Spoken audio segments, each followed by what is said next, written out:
I took in Monday's training camp practice at St. John Fisher, and I'm sharing my top takeaways today on Locked On Bills. You are Locked On Bills, your daily Buffalo Bills podcast.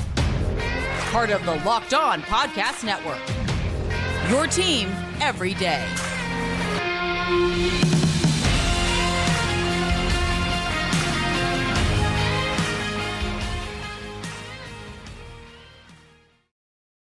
What's up, Bills Mafia? It's Joe Marino, author of Go Bills and Buffalo's Run, also the co-host of the Locked On NFL Scouting podcast, and I'm your host of Locked On Bills.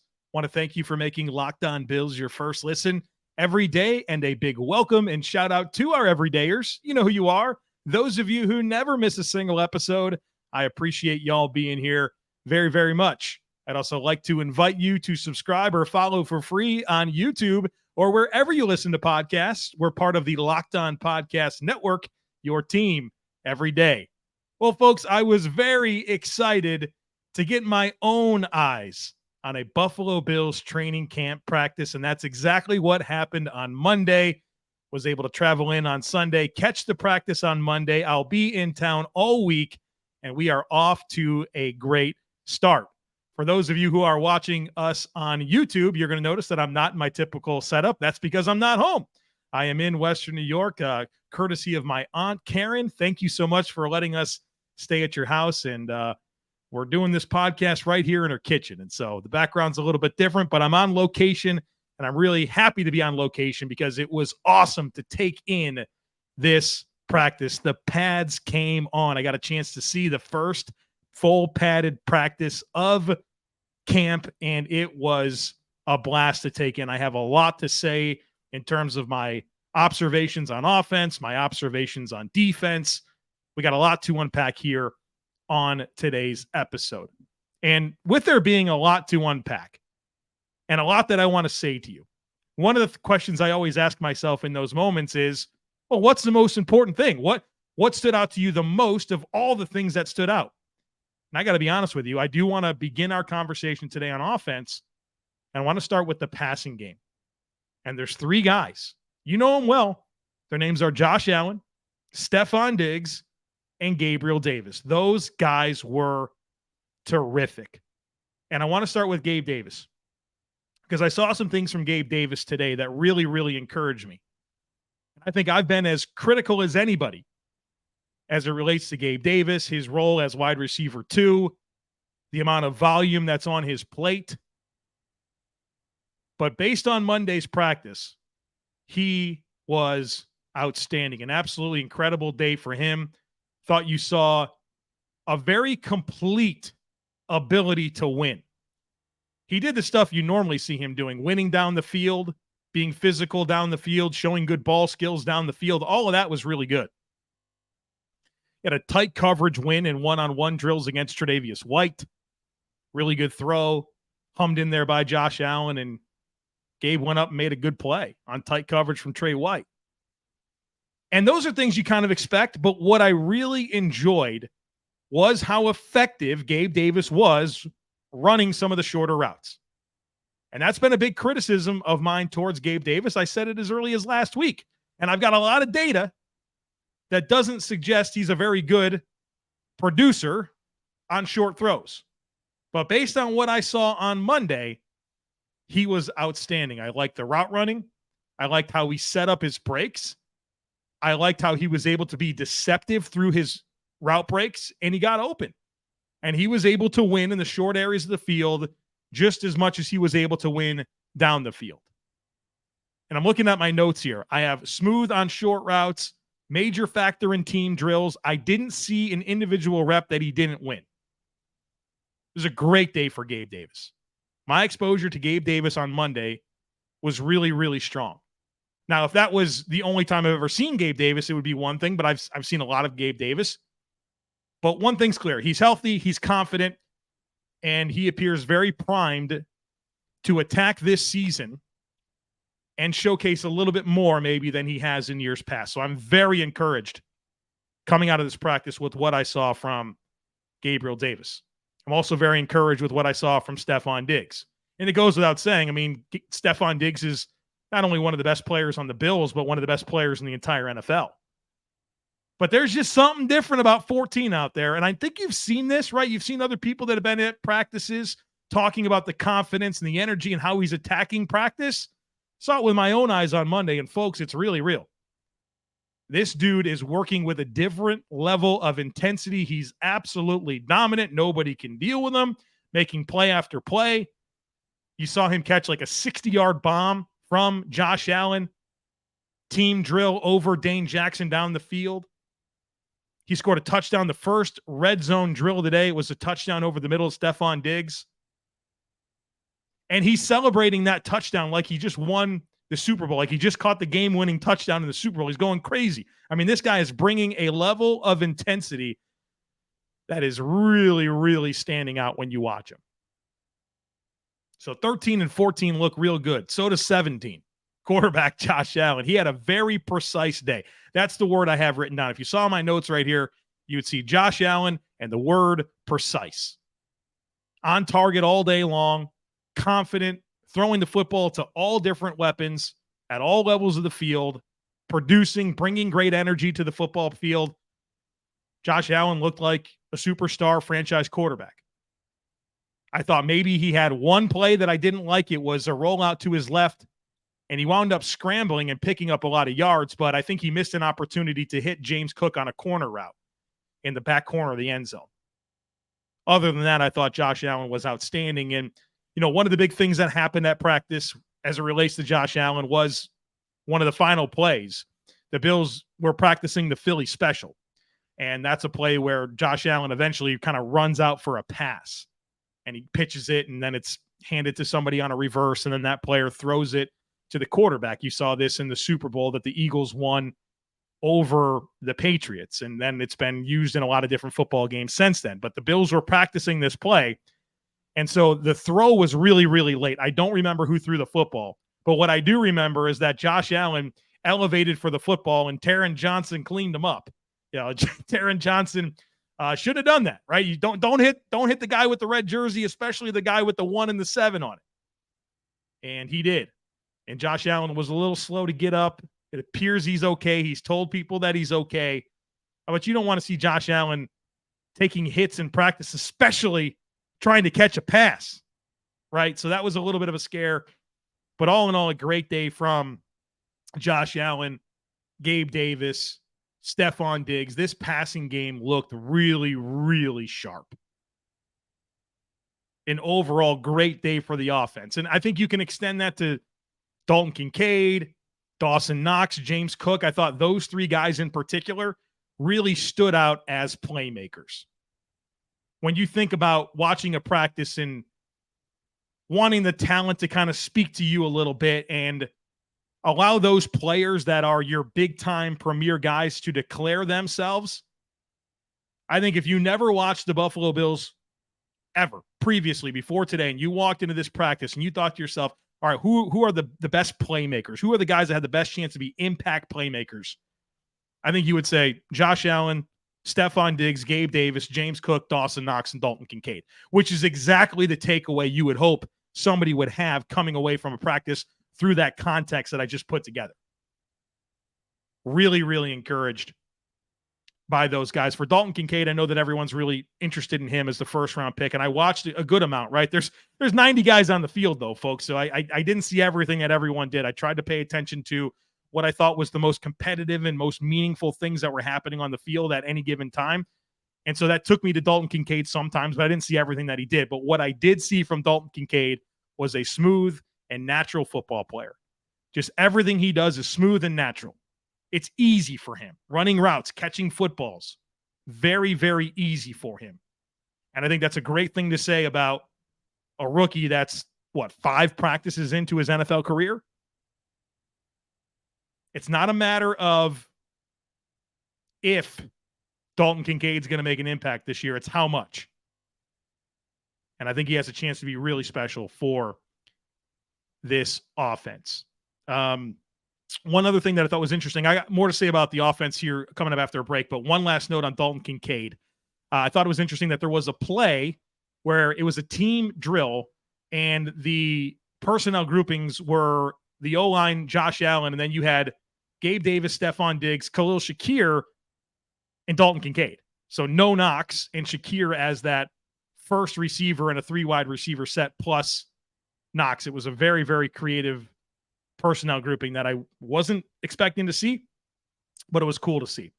All right, I'm going to talk a lot more about these personnel groupings here in just a moment, but I need to tell you about FanDuel. Take your first swing at betting Major League Baseball on FanDuel and get 10 times your first bet amount in bonus bets up to $200. That's right. Just bet $20 and you'll land $200 in bonus bets, win or lose. That's $200 that you can spend betting everything from the money line to the over-under to who you think is going to hit the first home run.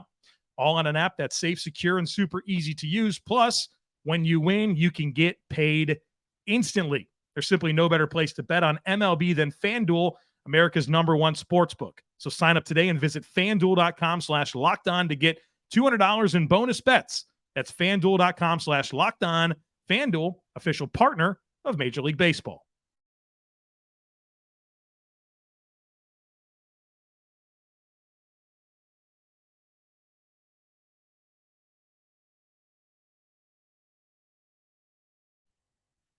All right, folks, let's keep talking about the offense for a little bit longer before we get into the defense. And I want to move away from the Josh Allen and all his top weapons conversation and get a little bit more into the depth and into the offensive line. Again, this is going to be a lot of different notes, right? I observed a lot and I want to share a lot with you. So it might feel a little bit random, but I want to get all this information to you. Next thing on my notes, Reggie Gilliam. And you've seen this out there, but now I've seen it for myself, and you've seen a trend now through 5 days of practice. Reggie Gilliam is playing tight end. Every individual practice rep that he takes is with tight ends, not with running backs. And to me, that just opens up a really interesting layer. Because how many tight ends are the Bills going to keep? Is this a Reggie Gilliam or Quentin Morris conversation? Do they both make the roster and they only wind up keeping 3 running backs? I think that this development is something to keep an eye on, and its impact on who makes this roster could be very, very interesting. But Reggie Gilliam legitimately playing tight end. All of his reps are with tight ends. Now, I'm sure that in your back pocket, you love that ability to say, hey, you're going to play fullback for these reps or whatever, but he's just truly a hybrid player, fullback, tight end, special teams. And every roster needs a guy like this. But his classification and what that means for the 53-man roster projection is very interesting to me. Wide receiver groupings. Let's talk a little bit more about that. The first rep of team drills, 11 personnel, Diggs, Davis, Kahlil Shakir, the third receiver on the field. I don't know that means that he's got the upper hand to be the first wide receiver on the field in 11 personnel. I'm sure it's going to be dictated by a lot of different factors, but Kahlil Shakir over Deonte Harty, over Trent Sherfield, got that first 11 personnel rep along with Davis and Diggs. And again, it could just be because of the play that they're running or whatever, but thought that was worth noting. You also saw some very interesting first team packages with wide receivers. There was a rep where the 3 wide receivers on the field were Trent Sherfield, Deonte Harty, and Kahlil Shakir. So no Davis, no Diggs, and those 3 guys are on the field. And I just feel like it's reminiscent of a lot of the things that I remember being at camp last year and saying, look, these formations, these personnel groupings, they're very diverse. They're using a lot of different combinations. Feel the same way again. And I think we saw that to start the year last year, and then the Bills kind of moved away from it. And I'm sure a lot of that was injury dictated, right? You lost Kumaro, you lost Crowder, you never really had O.J. Howard. I'm sure all of that impacted things. But at least at this point this year, I'm seeing this offense using a lot of different variety when it comes to personnel and formations. One other note here on Trent Sherfield. Stood out to me that on a lot of the run stuff that they did, he was used as that insert blocker. So if you remember last year watching Gabe Davis and kind of being asked to get in there with the O-line and have to be, offset just a touch and block, right? Blocking linemen, blocking linebackers. You're seeing Trent Sherfield being asked to do that in practice. And we thought that would happen. He's known as one of the better blocking receivers in the NFL. But to see it was interesting. Andy Isabella signed with the team, speedster, former second-round pick by the Arizona Cardinals. I had an eye on him for this practice. Two things that I noticed. First of all, he's getting opportunities to return kicks. Second of all, he had a couple of one-on-one reps against Siran Neal, and they were vertical routes.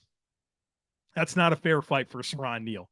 Siran Neal is not the type of guy that's going to be able to match steps with a low 4.3 athlete like Andy Isabella. And especially in the context of an individual drill where there's no, there's not 20 other guys in the field. It's just you versus this guy and all the space in the world. Like, that's always advantage for the wide receiver. Well, that plus the athletic mismatch, or the speed mismatch at least, really puts Siran Neal in a couple of compromising situations, and Andy Isabella was able to cook him on a couple of individual reps. I also have written down that Jay Sternberger flashed a little bit. I saw at least 2 catches that he made that were tough grabs. One where he scooped out a low throw on an outbreaking pattern, and then one where it was a diving catch away from coverage. And he made 2 really tough catches that I saw throughout the course of the practice. And that tight end competition could be real interesting. We know we have Knox and we have Kincaid. Then there's Quentin Morris. There's this Reggie Gilliam dynamic. And then, do you have something here in Sternberger? Good problem to have. Lot to pay attention to with that group moving forward. All right, let's talk a little bit about the offensive line. I know everyone's interested at the guard position, where there's a legitimate battle between Ryan Bates and O'Cyrus Torrence. And I'll tell you what, you saw a very steady mix of both guys playing with the first team. I think there were certain sessions of practice where the first right guard was Ryan Bates. There were certain sessions of practice where the first right guard was O'Cyrus Torrence. And I'm not sure that looking at one practice, and, I'm not watching replays. This is all live action, taking in what I can. I don't think I can sit here and tell you for sure that either player was better. But what's interesting is that they both fared reasonably well, and they both got what seemed to be close to equal opportunity.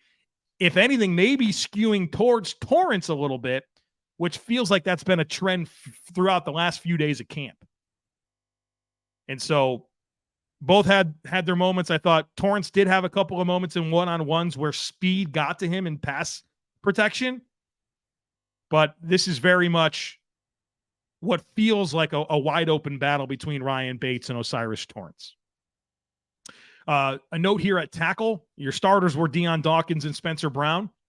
But when the second team came in, David Quessenberry was exclusively the backup left tackle to Deion Dawkins, and Brandon Shell was exclusively the backup right tackle to Spencer Brown. Never did either player switch spots. So when it was second team O-line, it was like that. And so it's all fascinating to me to see how this all plays out. If O'Cyrus Torrence is your starting right guard, does that make Ryan Bates the first guy off the bench at all 5 spots? And if so, does that lean into having Quessenberry kind of play exclusively on the left side and Shell playing exclusively on the right side? That could be, if you want to piece it all together, I think you can talk yourself into that being true. But is there a world where they all make the team? I think that's another fascinating layer to the depth of this offensive line. One other minor note, and I don't want you to read too much into this, but I want to be honest with you with everything that I tell you. Hey, I observed this. It was a trend on the practice field, and I feel a responsibility to make you aware of it.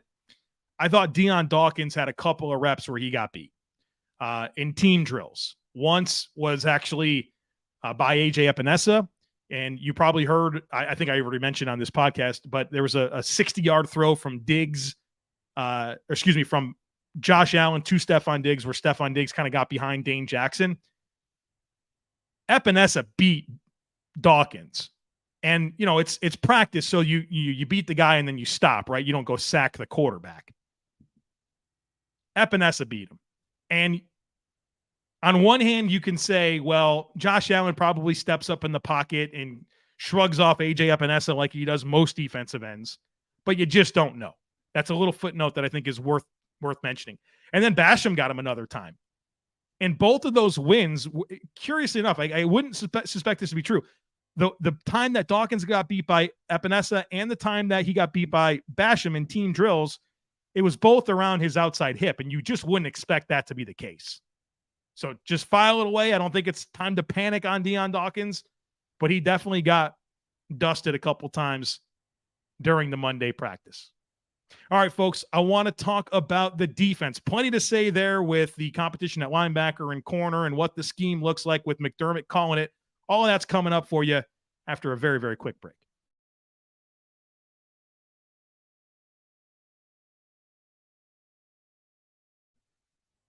All right, folks, let's close out this last segment by focusing exclusively on the defensive side of the football. And we'll, of course, start with middle linebacker and cornerback, where there's a wide open battle for starting positions. And in terms of middle linebacker, this was Terrell Bernard's day. He got all the first team reps. And he had at least one really good run fill that I enjoyed seeing. But for the most part, I didn't think he did anything wrong. He didn't stand out in a big way to me, but he did get every single first team rep. At cornerback, Trey White. And by the way, Trey White was really good in this practice. Really good. Had some very competitive reps against Gabe Davis and and Stefon Diggs in one-on-one drills. You could sense there's a confidence growing about him. He looks good. But opposite of him, we know that this is a wide open situation. I would say that Dane Jackson got most of the reps, but then Kaiir Elam rotated in. And I don't think that Christian Benford on Monday got a single first team rep. So I don't know if it's down to Jackson or Elam. We'll obviously pay attention to this on Tuesday, Thursday, and Friday while I'm here. But for this practice, it was Jackson and then Elam rotated in. Now, as far as Kaiir Elam and how he looked, I thought in the one-on-one drills, he was outstanding. He was sticky in coverage, confident, making plays on the ball. And his highlight moment in the one-on-one drills was against Stefon Diggs. And he clamped Diggs. It was the only rep I don't think Diggs won on the day. He clamped him on a vertical route down the sideline, kind of pinned him to the sideline, out-leveraged him, won the rep. And Diggs very much thought he was held. And so then, oh, by the way, I don't think he was. I think that was a clear win by Kaiir Elam. So then on Diggs' next rep, he was going to go up against Alex Austin. Kaiir Elam pulls Alex Austin off of the drill, wants another shot against Diggs, and then this time Diggs won the rep, but it was, Diggs sells a vertical route and snaps it back and works back down to the football for like maybe a 3 or 4 yard completion. So Elam gave up the completion, but obviously he was kind of protecting himself because he figured he was going to go deep again. But I really enjoyed Kaiir Elam showing that competitiveness about him and then wanting to go up against Diggs again after there was a controversial win, at least if you ask Stefon Diggs in that previous one-on-one rep. That was fun to see. But I thought overall, Kaiir Elam, back to focusing exclusively on him, I thought he was a little bit inconsistent in the team drills, but in individual, I thought he was really, really, really solid. And I thought, in terms of the one-on-ones, I thought Elam, Benford, Jackson, and Trey White were terrific. They were tight in coverage. They made catches hard if they gave them up. It was good work. And I guess I can appreciate more, right, when I see that and I reflect on it in this moment with you. I can appreciate Sean McDermott's approach here to letting this competition play out between Elam, Benford, and Jackson. I think it might be closer than we want to admit it is. And stuff that we don't even know about, how they are in the classroom, how they're applying different things from the classroom to the field, how they prepare, what their habits are, that's probably going to decide it. It's going to be fun to watch. At safety, Damar Hamlin participated in full contact drills. That was super cool to see. I feel very, I feel honored to have been there to see that. The last time this guy was on a football field, we know what happened. And now he's full pads hitting people. That was fun to see. He was he ran with the second team defense with Taylor Rapp. So Poyer and Hyde, your starters. Then he ran with Taylor Rapp on the second team. Now, what's interesting about that is Taylor Rapp came out for a play. I think he might have got nicked up. And the guy that came in for Taylor Rapp was Cam Lewis. Not D. Marlowe, Cam Lewis. And then actually Taylor Rapp was ready to go back in on the next play, and Cam Lewis came out. But Cam Lewis, who has been around for a while, who can play in the slot, who can play safety, who's proven on special teams, I've said it for a couple of weeks now. Do not overlook this man's realistic chance to make the 53-man roster. That versatility, that time on task, the Bills are going to value that. Speaking of safeties and defensive backs, some general thoughts on just what this scheme is going to look like. You saw safety blitzes. I saw Marlowe blitz. I saw Rapp blitz. I saw Poyer blitz. I saw Trey White blitz. I saw Taron Johnson blitz. DB blitzes are going to be a thing, and that's shouldn't be a surprise. Let's remember, Sean McDermott came up under Jim Johnson, and that was very much what he was known for.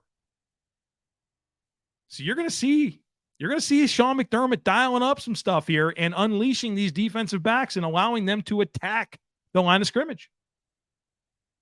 But you saw safety blitzes, DB blitzes, like I mentioned.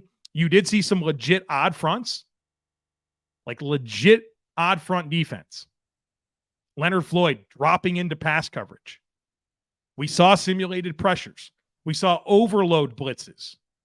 A lot of the stuff that we talked about, considering what this defense was going to look like without Leslie Frazier, with Sean McDermott taking over the coordination of the entire thing and the play calling, a lot of those things that we thought would be true were true on the practice field on Monday.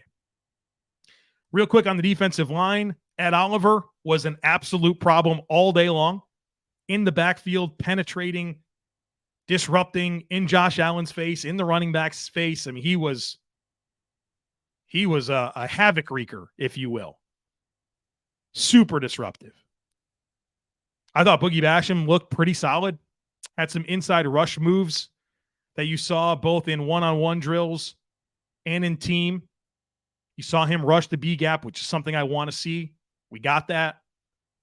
And what's also interesting about Boogie Basham, at least for this practice, is it felt like he was getting reps over Shaq Lawson. And that's a big storyline if you go back to last year when Von Miller got injured.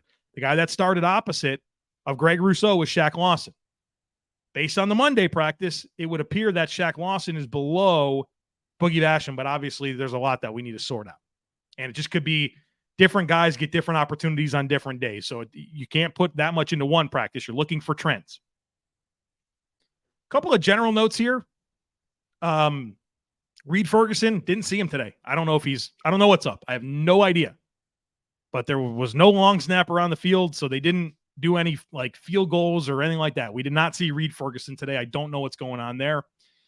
The Bills special teams did practice squib kicks, and I don't think I've ever seen that before. Just being honest with you, I don't think I've ever seen an NFL practice where they practice squib kicks.